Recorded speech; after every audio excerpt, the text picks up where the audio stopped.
വീണ്ടും വാർത്തയിലേക്കാണ്. സംഭലിലെ മസ്ജിദിന് പിന്നാലെ രാജ്യത്തെ ഏറ്റവും പഴക്കമുള്ള മൂന്നാമത്തെ പള്ളിയിലും അവകാശവാദം ഉന്നയിച്ച് ഹിന്ദുത്വ സംഘടനകൾ. ഉത്തർപ്രദേശ് ബദായുമിലെ ഷംസി ഷാഹി മസ്ജിദിനെതിരെയാണ് സംഘടനകളുടെ അവകാശവാദം. കേസ് ഡിസംബർ 5-ന് കോടതി വീണ്ടും പരിഗണിക്കും.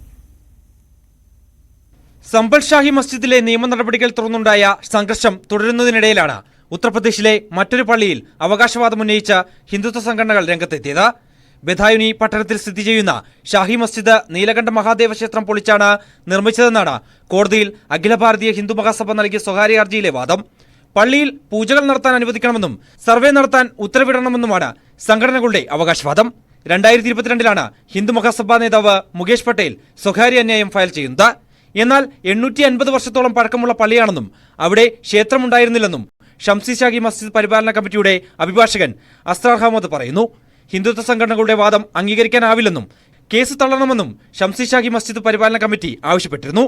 കേസിൽ മസ്ജിദ് പരിപാലന കമ്മിറ്റിയുടെയും വഖഫ് ബോർഡിന്റെയും വാദങ്ങൾ പൂർത്തിയായി.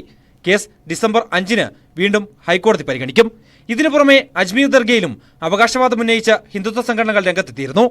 ദർഗ ശിവക്ഷേത്രമായിരുന്നുവെന്ന് അവകാശപ്പെട്ട ഹിന്ദുസേനയാണ് ജില്ലാ കോടതിയെ സമീപിച്ചത്. ഹർജി ഫയലിൽ സ്വീകരിച്ച കോടതി ദർഗ കമ്മിറ്റിക്ക് നോട്ടീസ് അയക്കുകയും ചെയ്തു. National desk news 18.